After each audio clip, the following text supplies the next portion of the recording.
The faint glow of neon signs flickered against the darkening sky as Terrence parked his dusty pickup truck in front of Elliot's Tap Room, a modest bar just off Highway 74 in North Carolina. The bar wasn't anything fancy, just a staple for locals, truckers, and road-weary souls looking for a cold drink and a quiet corner. Terrence, having just returned from deployment a week ago, wanted nothing more than a moment to relax before heading back to the demands of everyday life. Pushing open the creaky door, Terrence stepped inside and was greeted by a wave of chatter and the hum of an old jukebox playing Johnny Cash. He scanned the room, taking in the usual crowd, a couple of regulars playing pool, a group laughing at the bar, and a few loners sipping beer in silence. He didn't come here to make friends, just to decompress. He found a corner table near the back, tucked away but with a clear view of the room. His camouflage uniform blended into the dim ambiance, save for the scuffed sneakers on his feet. Shoes chosen for comfort, not appearance.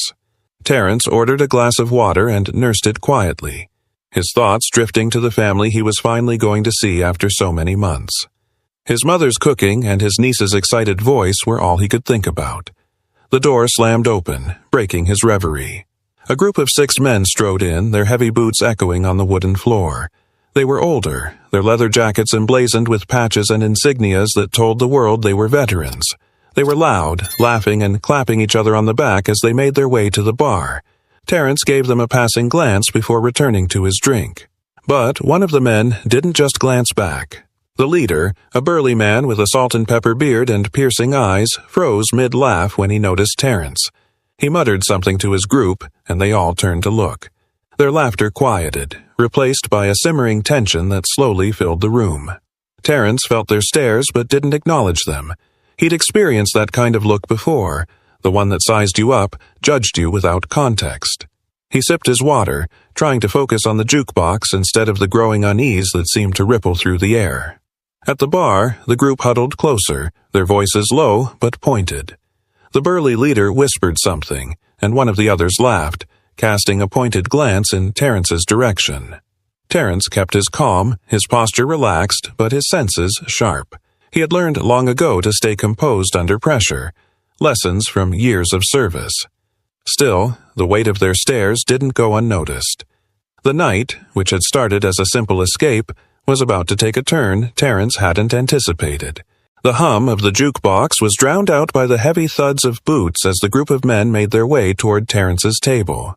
Their leader, the burly man with the salt and pepper beard, was at the front, his eyes locked on Terrence like a hawk sizing up its prey. Terrence felt the shift in energy even before they reached him. The room, once filled with casual chatter, grew noticeably quieter. The bartender paused mid-pour, and the regulars glanced at the group with wary eyes. Terrence set his glass down and leaned back slightly, his calm demeanor masking the alertness that had settled into his muscles. "Hey!" the leader barked, stopping just a few feet from Terrence. His voice was rough, gravelly, and laced with an edge of disdain. "Nice uniform you got there. Where'd you get it? A Halloween store?" The men behind him chuckled, their laughter thick with mockery. Terrence looked up, his expression steady. He'd heard worse, much worse. "It's mine," he replied evenly. "Earned it." The leader raised an eyebrow, feigning surprise. "Earned it, huh? That's funny, because I've seen plenty of real soldiers, and none of them wear sneakers with their fatigues. You trying to play dress-up for sympathy, or maybe a free drink?" Terrence's jaw tightened slightly, but his voice remained level. "I don't need sympathy or free drinks. I'm just here to enjoy my evening."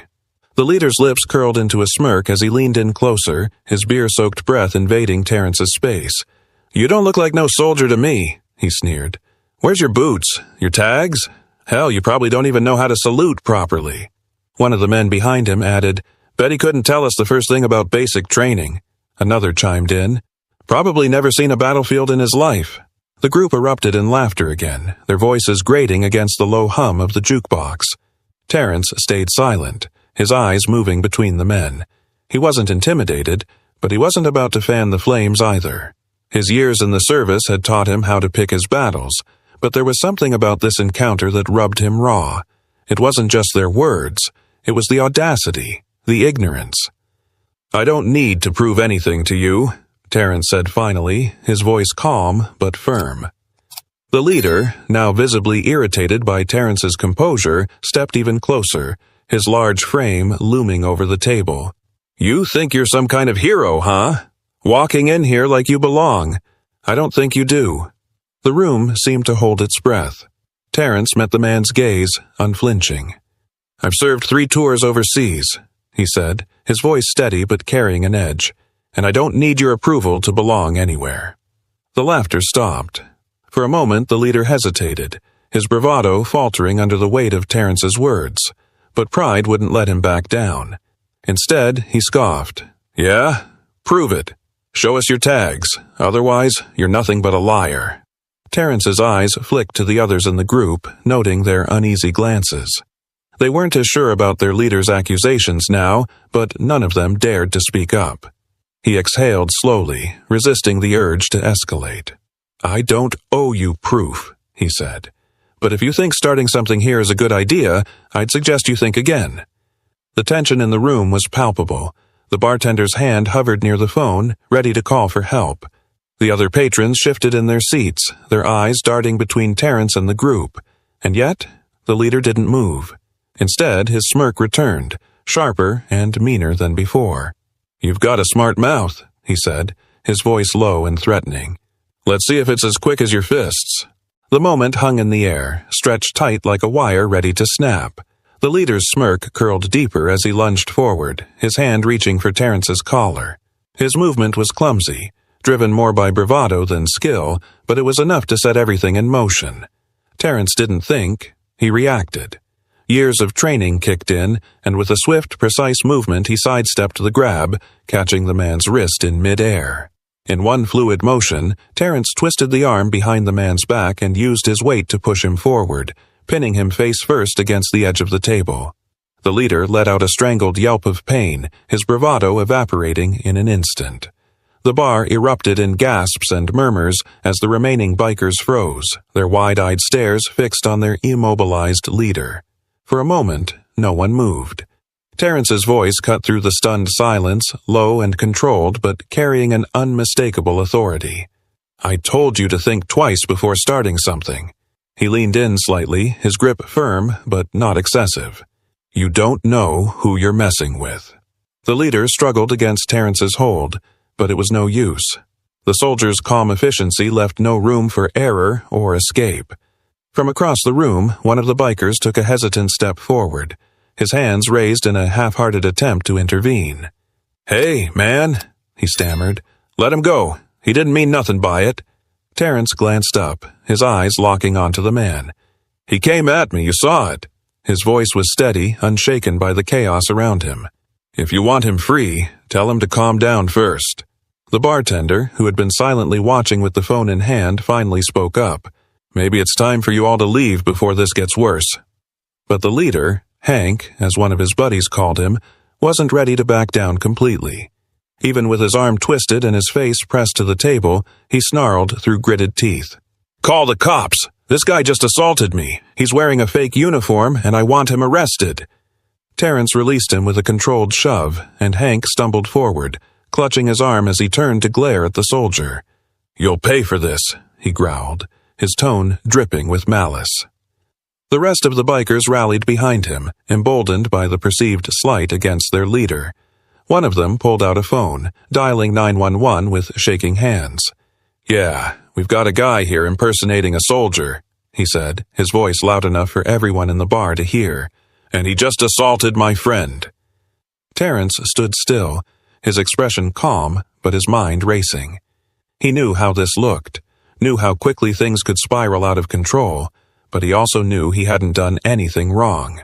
His years of service, his sacrifices, everything he stood for, it would all hold up against their baseless accusations. He just had to stay calm. The bar was alive with murmurs now, patrons whispering among themselves and casting sidelong glances at Terrence.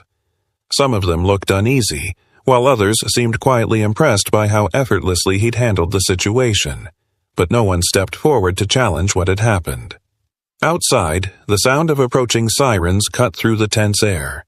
Red and blue lights flashed against the bar's windows, casting shifting shadows across the room. The police had arrived.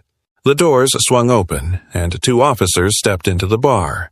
One was a broad-shouldered man with a close-cropped haircut, his expression unreadable behind mirrored sunglasses. The other was a woman with sharp features and a calm, observant demeanor. Their presence immediately silenced the room as all eyes turned toward them.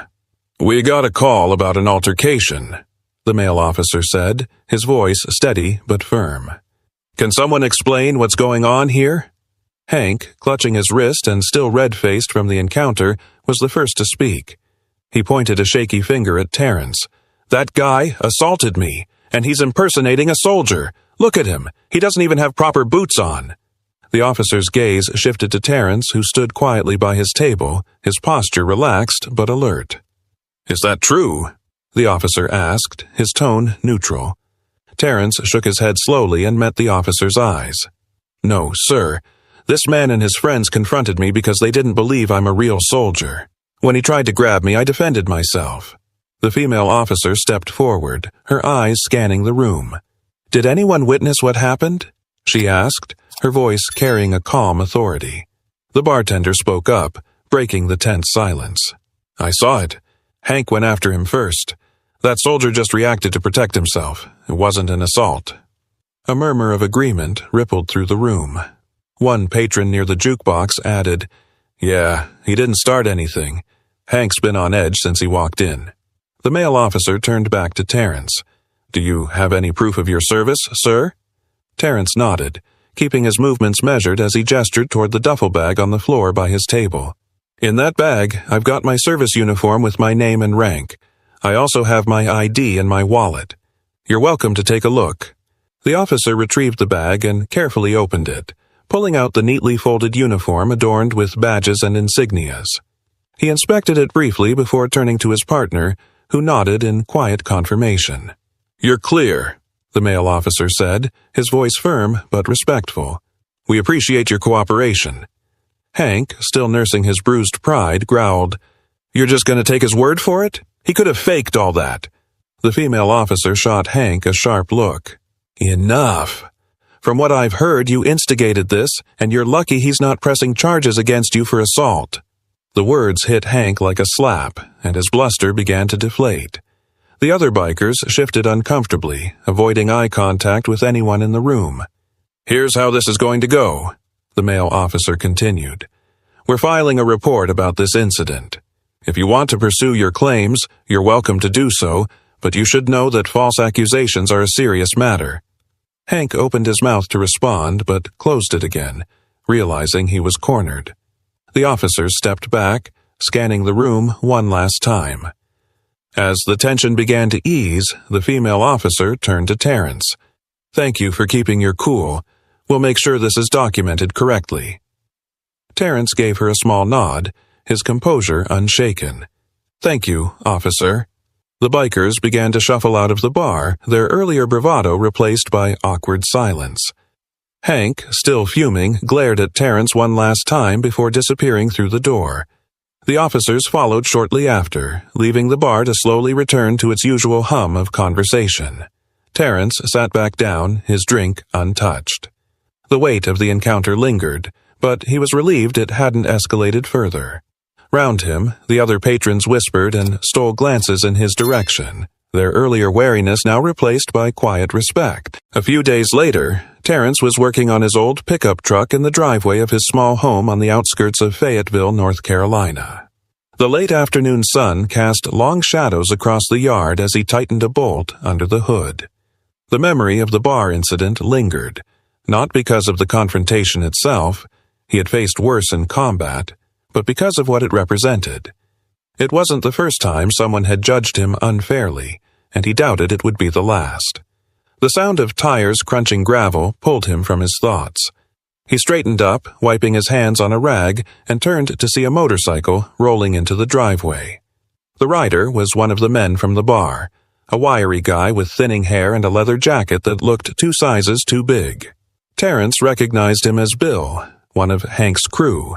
Bill cut the engine and dismounted, removing his helmet and hesitating for a moment before stepping closer. His posture was cautious, almost apologetic, as if he were approaching a stray dog he didn't want to startle. "Terrence, right?" Bill asked, his voice quiet. Terrence nodded but didn't speak, waiting to see where this was going. Bill cleared his throat and stuffed his hands into his jacket pockets. "I, wanted to come by and say I'm sorry for what happened at the bar."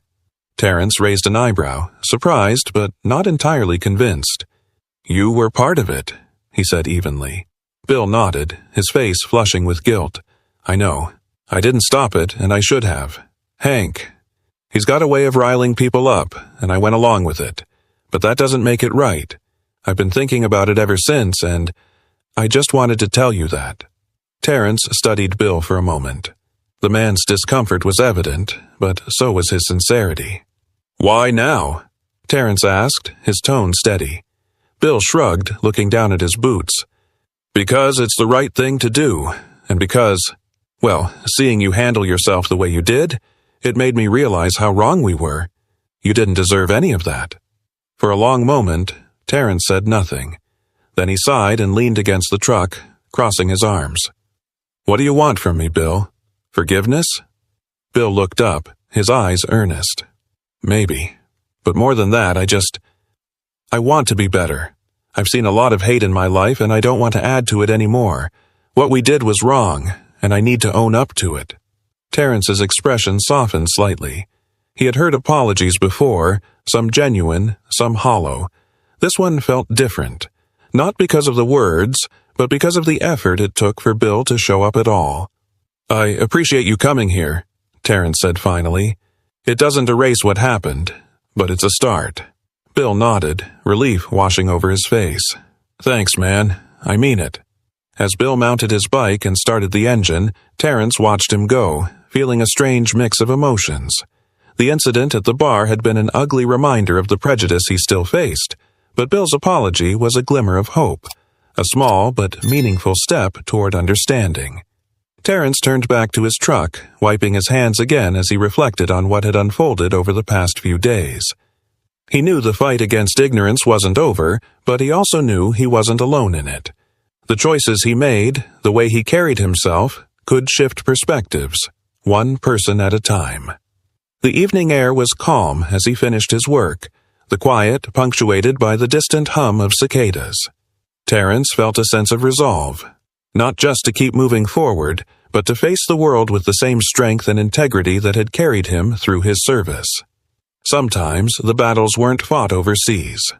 Sometimes they were fought right here, in bars, in homes, in hearts. And as far as Terrence was concerned, those battles mattered just as much.